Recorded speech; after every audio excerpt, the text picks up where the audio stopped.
बस पुत्र अपना टाइम गुजार रहे दुखी है एक्सीडेंट होया है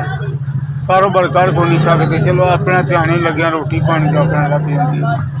गुजारा तो हो रहा सवेरे सिलेंडर लाई गया गैस भरान गया वहाँ 60 लाख गई अगे उन्होंने भी रह गए जो भी गया पुत्र जिन्ना हुकूमत की गुलामियां नहीं कर सकते कहती चाची भी बादशाह रही असी भी बादशाह रहे तो हम उन्होंने मूँह नहीं रखी वो कहती मैनू थोड़ा दे बहुता दे मैनू उन्होंने मूँह ते ना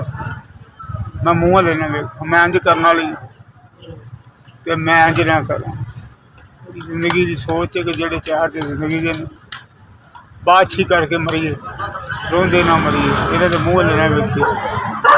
कोई गलबात सी मस्जिद साइंस वास्ते कोई जगह बाप ने लैके देती थी मस्जिद की क्यों करो और वो अज भी करनी वक्त आ गया गरीब हो गया वक्त को धक्का ला रहे हैं की करिए तो तेन तो साफ लफ्सां जी पहलों दस छड्या बाकी सदा बादशाही रब देगा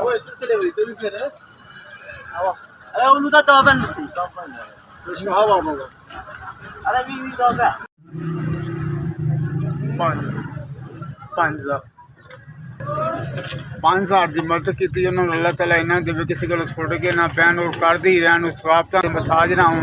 अल्लाह ताला उन्होंने इन्हों को देवे किसी को छुड़ना जो साढ़े गरीबों का आके साफ किया तो आके जोड़ा आने वाला मुसाफिर है इन्हें भी साढ़े प्यार किया मान तो पहुँचाई है इन्हें भी अल्लाह ताला ने सानू भेजा उन्होंने भी अल्लाह ताला करम करे रहमत करे हर पास उन्होंने मुश्किल आसान करे उन्होंने बदले साड़ियाँ भी आसान कर दे मेरा सोना रब साड़ी कबर की मजल आसान कर दे ऐसी उन्होंने शुक्रिया अदा करनी।